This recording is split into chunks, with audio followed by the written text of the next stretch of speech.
based in the data we've seen, if companies actually embrace bringing purpose into the company, you will have less burnout. You will have more engagement. You will have that retention you're all seeking. You'll have more profitability in the end. Welcome to The Follow-Up from Premier Speakers Bureau, featuring in-depth conversations with the world's most in-demand keynote speakers. Our guest today is Jenn Lim. She is the creator of Zappos Culture Book and CEO and Chief Happiness Officer of Delivering Happiness. And she's also the best-selling author of both Delivering Happiness and Beyond Happiness. And now she's gone from Beyond Happiness to the Beyond Speaking podcast. So it's a perfect fit. So Jenn, thank you so much for coming on and being part of our podcast. Thank you. So good to be here. And I was picking up on that too, the double beyond thing. So that's kind of cool. I know. Well, it's a great word. I love it. And the whole reason why we do it is because, speaking is what we do as a business. But the idea of this is to kind of get to know speakers beyond just what's on just the promotional thing of here's your speech topics and here are these bullet points, to get into like who people actually are. So to kind of start that off, like how did you get into happiness? Like I know some speakers we have, and we're a lot of speakers, some speakers get into a topic because they're really passionate about it and then they want to share with others. And other people are just absolutely horrible at it. They had to study it like crazy and then they told other people about it. So where do you kind of fall into that when it comes to happiness?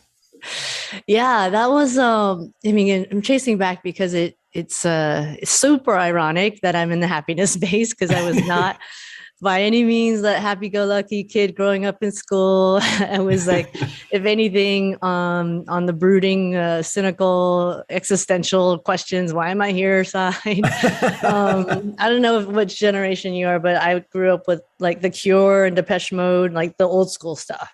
Yeah. The top 40 stuff, but Yeah. No, I fit into that too. Yeah. Yeah.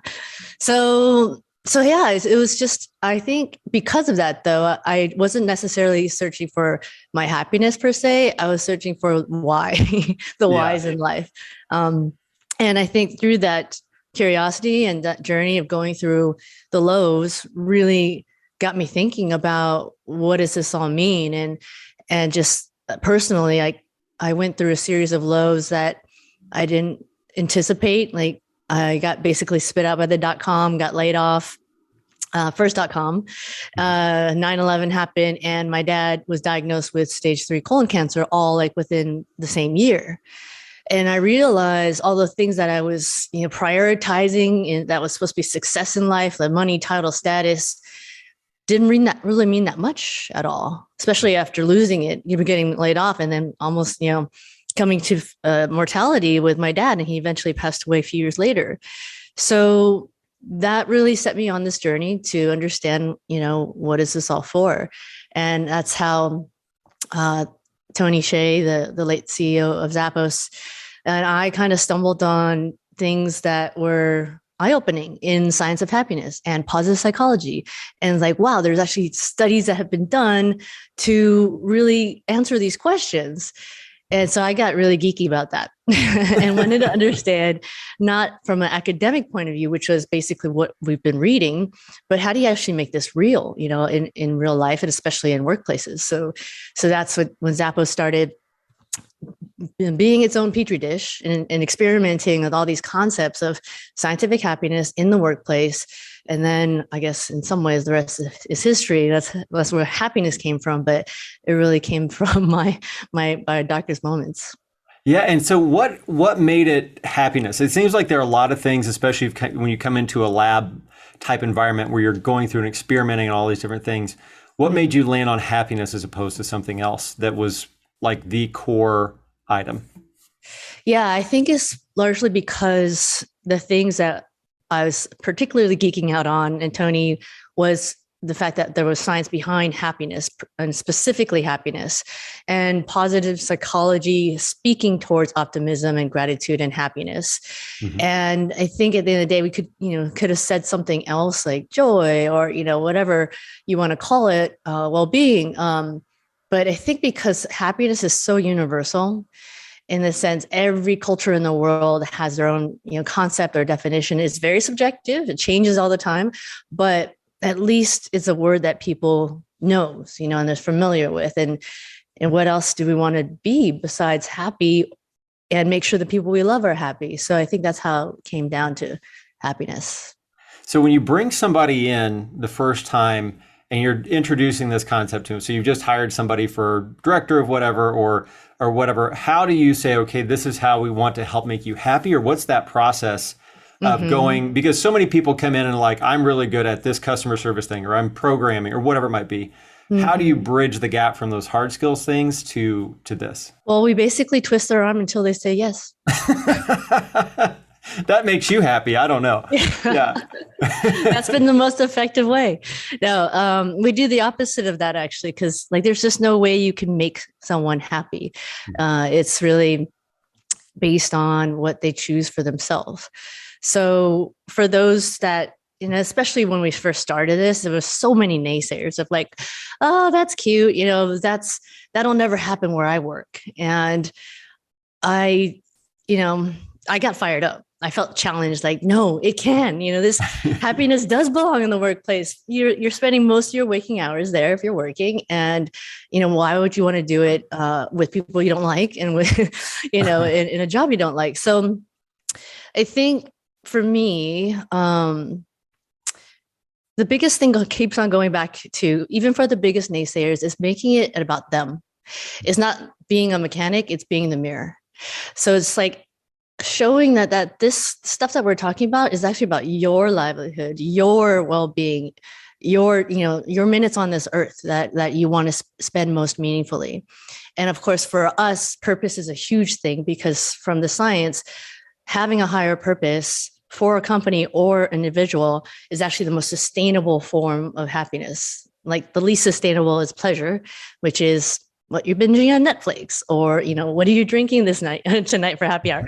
Those are important, but they just go up and they go down in terms of our happiness. So I think once we put it in a framework that they're understanding, oh, this is about me, how I can show up, how I can be as good as I can to show up for myself first, and then for people at work, and therefore, profits and productivity and engagement. Then they see it as a more interconnected way of looking at happiness. How do you help people find their purpose? Yeah. So there's just, umpteen journeys to get to that. And some people have found it in,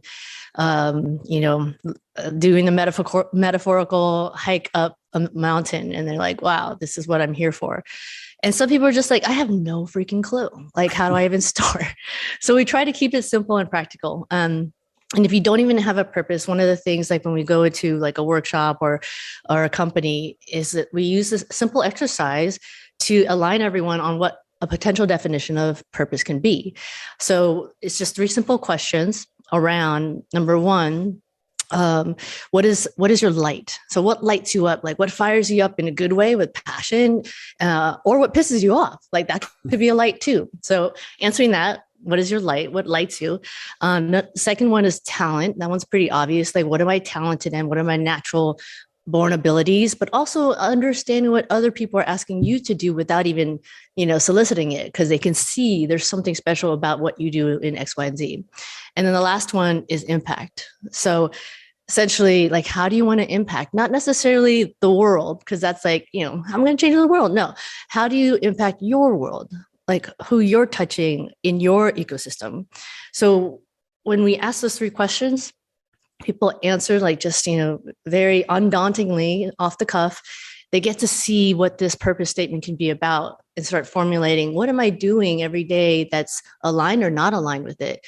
So that's one of the exercises we do with our clients to help them along. One of the things I think too with purpose that goes along with that is how things have changed. So in looking over the past 2 years or so, how that has changed and become even more important. Like it's hard to just gut through things with everything we've been through in the past 2 years.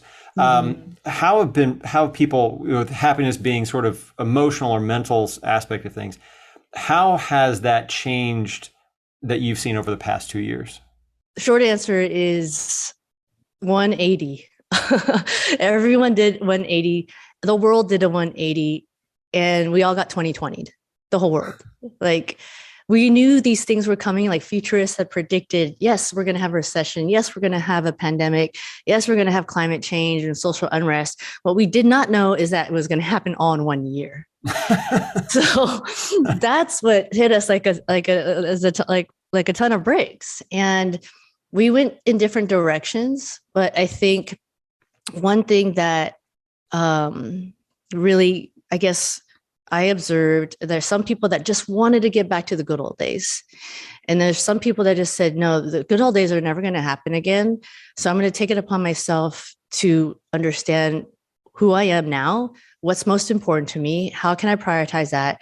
So we're seeing from, everyone's been talking about the Great Resignation, of course, but we're seeing also a great reawakening or a great reimagining, great put any word you can think of in there and it's being said.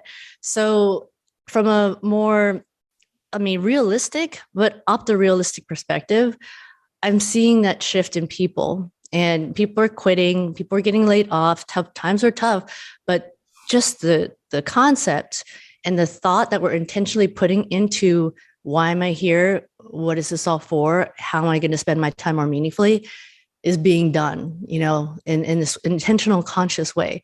So I think we're still in it. We're still in tough times. It's like this week, even more news of layoffs and hiring freezes, Google hiring freeze. That's big stuff going on. But the fact that we're all like with the consciousness being able to double down on what's most important, I think that's the most optimistic thing I've seen so far. How should companies play a role in purpose, and what are ways they should not try to play a role in someone's purpose? That's a great one.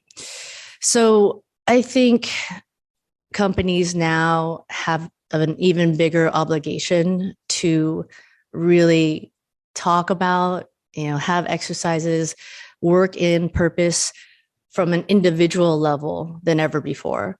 And so what I mean by that is that for a while now, a lot of companies like, hey, we need a purpose statement. Let's do it. And some are very sincere about it, like Airbnb. Belonging is a big part of theirs. And some companies are really rising to that challenge of making it real. I don't say obligation because we all just want to be good humanitarians. Yes, but this is also based in the data we've seen. If companies actually embrace bringing purpose into the company, you will have less burnout. You will have more engagement. You will have that retention you're all seeking. You'll have more profitability in the end. So I think the biggest way we could do it is just like talk about it and ask what their purpose is as individuals, not just in their role, not just as a customer service rep or sales, in their life. Mm-hmm. And if you broaden that conversation to that, you'll see the results, both as a good humanitarian, but also they just want to be there because you care. So that's where I would start. Yeah. And that's one of those things where it's the fine line, like you hear from managers or some that they almost are afraid to talk about things like purpose or mental health. If they're not a professional, how can somebody who's a non-professional, maybe they're professional what they do, but not a purpose professional or a mental health professional, but they're trying to adapt to this thing where businesses aren't just a paycheck. And that's one of those things that I'm curious to know of where they should go and where they shouldn't. Yeah, totally. So I think number one is acknowledging that we're not all experts on purpose or mental health, but we can all acknowledge as leaders that it exists. So number one, what I think has been most effective is when we as leaders just ask questions and actively listen. What is really going on? Provide that psychological safety, just being able to say, yeah, if I'm having a bad day for these reasons, can I get help? And just that acknowledgement makes a huge difference in people's mentality of where they, where they're at and how they feel supported or belong. What not to do is to pretend you're going to solve it. Just being able to say, look, I'm here to help as a support. But I know there are professionals out there. So for example, companies like Microsoft, they're actually hiring people in, and actually enabling and empowering their leaders or managers to feel like they can help coach. I'm not an expert, but I can coach. Other companies are bringing third parties to say, this is a professional coach. It's not about work. It's about you. Mhm. And then you can see the openness and conversation and basically everyone having their lane in a positive way. I like that. And I know one of you mentioned a little bit about having some of those processes. Can you tell us about sort of your, the greenhouse and sort of the format that you use as you're helping people through that? Yeah, so we've been talking about the greenhouse model, and something I introduced in Beyond Happiness, and I just did not know how much it would be resonating because of all that's happened. And the metaphor is really closely, it's analogous to the whole flying on a plane, oxygen mask drops, put it on yourself first, even though it's super counterintuitive. But I like the greenhouse metaphor better because when you're on a plane, the oxygen mask comes down. Usually it means you might be going like for a nosedive pretty soon. That's not the most optimistic way to look at life. But if we can see ourselves as basically trying to build our own greenhouse and leaders trying to build other greenhouses together, it's like, then how can we grow together? So we've been using that model even before 2020, and the build in Beyond Happiness was the greenhouse metaphor. It was like not just about happiness anymore. It's beyond it, because it's about not just our ups, it's our downs too. It's about our mental health. It's like getting real about what burnout is and how do I address it. So yeah, it's been super cool to see, if you mind me saying, flourish in terms of Hey, we're open to all kinds of stuff there. I love the analogy of people just taking this concept in, and it's been pretty awesome to see. Now, I know there's a lot to it, and you just mentioned burnout. What are, maybe not the entire thing, but a couple of ways that people can deal with burnout? With burnout, I think, having that sense of psychological safety not only applies to other people, but within yourself. So getting real internally about what is most important to you. And that's going again to the sense of purpose or sense of values, sense of like, how do I want to spend my moments? When you have that and you can be grounded in it, even though there's chaos still swirling in the air, at least you can tell yourself, well, I am burnt out. And the reason is because I'm probably not spending enough time on the things that means the most important things to me in my life. So then you can set your boundaries in a way that, if it's a conversation with a colleague or a conversation with a boss, at least you're able to, be really clear as to what needs to happen for yourself in order to help, the team and the company grow too. Yeah, and I love it. That's that's one of my, I don't know if you ever heard the Haitian proverb, sack plain, like an open sack, or like an empty sack can't stand up by itself. Like you have to fill yourself and then you can help others. So I love that analogy. So, and this one is, your team sent me this, like, how do you live your core life values at work and in life? My purpose and values, like obviously spent a lot of time on this, but my values are, and there's an exercise that we do, it's called the happiness heartbeats. So basically for me, it's authenticity, freedom, and relationships. And knowing those three things, it helps me really be able to even literally look at my calendar and say, am I doing these things today? That's kind of like a really broad brush, but with this whole greenhouse metaphor, like I've been adopting it for myself and really trying to understand how can I grow and just be really receptive to, with a beginner's mindset, do different things. Like I went to this 7-day meditation retreat, which I'd never done before. I meditated for like 5 hours at 4 a.m. in the morning.